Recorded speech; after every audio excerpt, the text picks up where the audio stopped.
नमस्कार दोस्तों। स्वागत है आपका सारद पीएससी इंस्टीट्यूट में।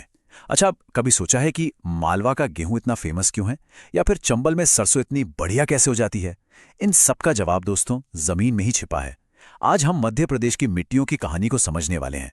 एक ऐसा टॉपिक जो सिर्फ राज्य की खेती किसानी की जान नहीं, बल्कि एमपीपीएससी जैसी परीक्षाओं में सफलता की चाबी भी है। तो चलिए इस मजेदार सफर को शुरू करते हैं। अब देखिए, किसी भी जगह की मिट्टी को समझने से पहले ये जानना बहुत जरूरी है कि आखिर ये बनती कैसे है। ये कोई एक दो दिन का काम तो है नहीं। मिट्टी का बनना आप कह सकते हैं प्रकृति की एक बहुत ही धीमी पर लगातार चलने वाली कला है। इसमें हजारों साल लग जाते हैं और कई सारी ताकतें एक साथ काम करती हैं। जैसा कि आप इस डायग्राम में देख सकते हैं, मिट्टी का बनना इन 5 मेन फैक्टर्स का नतीजा है। सब कुछ शुरू होता है मूल शैल से, मतलब वो चट्टान जिससे मिट्टी को उसके बेसिक मिनरल्स मिलते हैं। फिर आता है जलवायु, जो बारिश और तापमान के जरिए इन चट्टानों को तोड़ता है। इसके बाद वनस्पति अपना रोल प्ले करती है। पत्तियां, टहनियां गलकर मिट्टी में ह्यूमस यानी जान डालती हैं। जमीन का ढलान, जिसे हम स्थलाकृति कहते हैं, ये तय करता है कि मिट्टी कहाँ पर जमेगी, और इन सब को एक साथ पिरोने का काम करता है समय। हजारों साल का समय, जिससे मिट्टी की परतें गहरी होती जाती हैं। तो अब जब हम ये समझ गए हैं कि मिट्टी बनती कैसे है, चलिए ये देखते हैं कि इन्हीं सब वजहों ने मध्य प्रदेश को मिट्टियों का कितना बड़ा और अलग अलग खजाना दिया है। यहाँ की जो यूनिक ज्योग्राफिकल बनावट है ना, उसके कारण हमें कई तरह की मिट्टियां देखने को मिलती हैं। ये नक्शा देखिए, पूरी कहानी एक ही नज़र में साफ हो जाती है। आप देख सकते हैं कि मध्य प्रदेश की मिट्टियों को मोटे तौर पर 5 टाइप में बांटा गया है। सबसे बड़ा हिस्सा, जैसा कि दिख रहा है, काली मिट्टी का है। पूर्वी हिस्से में हमें लाल और पीली मिट्टी मिलती है, जबकि उत्तरी हिस्से में जलोढ़ मिट्टी फैली हुई है। इनके बीच के जो इलाके हैं, वहां मिश्रित मिट्टी और कुछ दक्षिणी हिस्सों में लेटराइट मिट्टी भी पाई जाती है। तो सबसे पहले बात करते हैं प्रदेश की सबसे खास मिट्टी की, काली मिट्टी। इसका एक और बहुत फेमस नाम है रेगूर मिट्टी। ये ज्वालामुखी की बेसाल्ट चट्टानों के टूटने से बनी है, और यही वजह है कि ये मालवा के पठार, निमाड़ और नर्मदा घाटी जैसे इलाकों में दूर दूर तक फैली हुई है। तो आखिर क्या खास है इस मिट्टी में? भाई, इसका गहरा काला रंग इसमें मौजूद लोहे और मैग्नीशियम की वजह से है। और इसकी सबसे बड़ी खूबी है इसकी जबरदस्त पानी सोखने की क्षमता। ये पानी को बहुत लंबे समय तक पकड़ कर रखती है, जो उन इलाकों के लिए किसी वरदान से कम नहीं जहां सिंचाई कम होती है।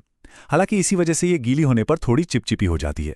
न्यूट्रिएंट्स की बात करें तो इसमें पोटाश और चूना तो भरपूर है, पर नाइट्रोजन की थोड़ी कमी रहती है।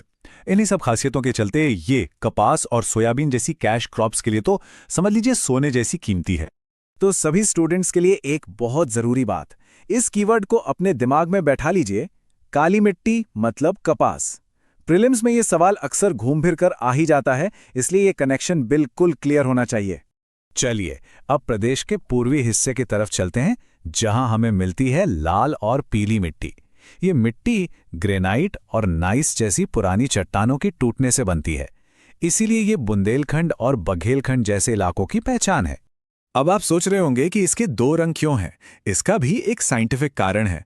इसमें मौजूद आयरन ऑक्साइड इसे लाल रंग देता है, लेकिन जैसे ही ये पानी के कांटेक्ट में आती है, इसका रंग पीला पड़ जाता है। ये काली मिट्टी की तरह पानी को ज्यादा देर रोक नहीं पाती, इसलिए यहाँ ऐसी फसलें होती हैं जिन्हें कम पानी चाहिए, जैसे मोटे अनाज, तिलहन और चना।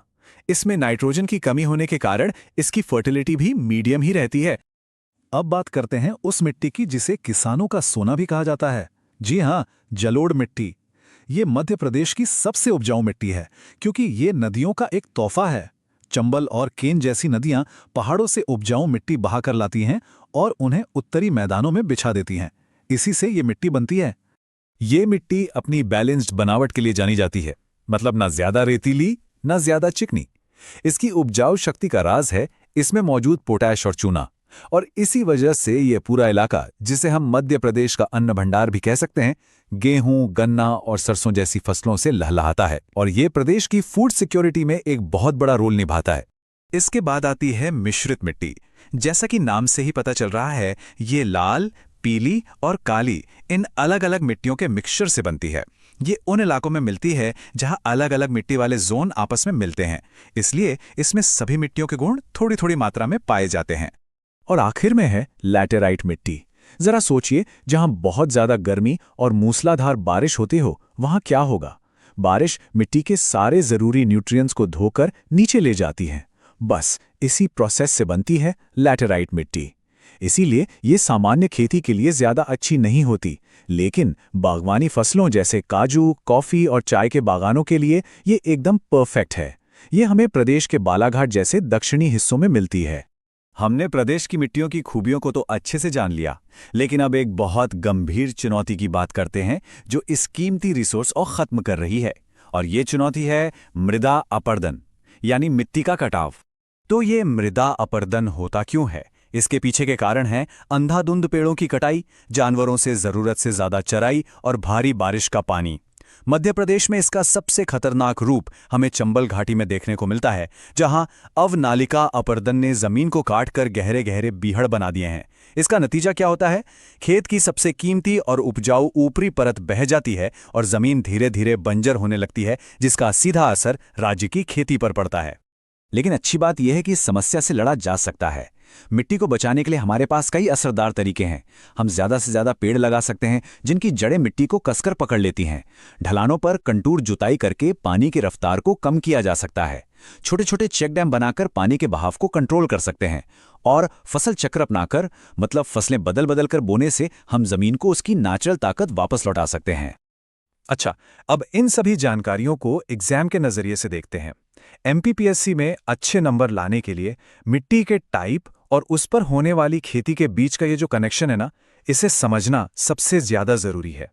ये स्लाइड देखिए, ये मिट्टी, फसल और क्षेत्र के सीधे संबंध को बहुत शानदार ढंग से दिखाती है। ये फटाफट रिवीजन के लिए एक बेहतरीन समरी है। जैसे काली मिट्टी मालवा निमाड़ में कपास और सोयाबीन के लिए, लाल मिट्टी बुंदेलखंड में चना गेहूं के लिए, और जलोढ़ मिट्टी चंबल घाटी में गन्ना सरसों के लिए। एकदम परफेक्ट मैच।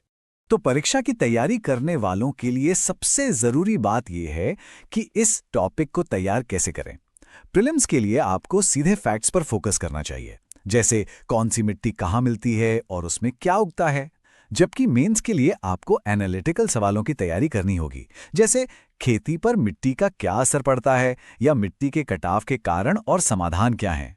अपने जवाब में मैप्स और लोकल उदाहरणों का इस्तेमाल करना बहुत असरदार होता है, याद रखिएगा। चलिए, अब तक हमने जो कुछ भी सीखा है उसे कुछ खास पॉइंट्स में समेट लेते हैं और फिर एक छोटे से प्रैक्टिस क्वेश्चन से अपने ज्ञान को परखते हैं। तो इस पूरी चर्चा से जो मुख्य बातें निकल कर आती हैं वो ये हैं। मध्य प्रदेश की मिट्टियां राज्य की कृषि अर्थव्यवस्था की रीढ़ हैं। काली मिट्टी कैश क्रॉप्स और जलोढ़ मिट्टी अनाज उत्पादन के लिए आर्थिक रूप से बहुत जरूरी हैं। और भविष्य में राज्य की खेती को और बेहतर बनाने के लिए मिट्टी का सही मैनेजमेंट और बचाव बहुत जरूरी है। अंत में बस यही कहूंगा कि मिट्टी सिर्फ एक भौगोलिक चीज नहीं, बल्कि मध्य प्रदेश के पूरे विकास का आधार है। चलिए अब अपने ज्ञान को टेस्ट करते हैं। सवाल है, मध्य प्रदेश में रेगुर मिट्टी के नाम से किसे जाना जाता है? आपके ऑप्शन है ए लाल पीली मिट्टी, बी काली मिट्टी, सी जलोढ़ मिट्टी या डी लेटेराइट मिट्टी। बिल्कुल सही सोचा। इसका जवाब है बी काली मिट्टी। हमें यकीन है कि आप इस विषय पर और भी सवालों की प्रैक्टिस जरूर करेंगे। धन्यवाद दोस्तों। अगर आपको ये जानकारी उपयोगी लगी हो तो इसे लाइक, शेयर और सब्सक्राइब जरूर करें। ऐसे ही और महत्वपूर्ण विषयों को आसानी से समझने के लिए सारथ पीएससी इंस्टीट्यूट के साथ जुड़े रहें।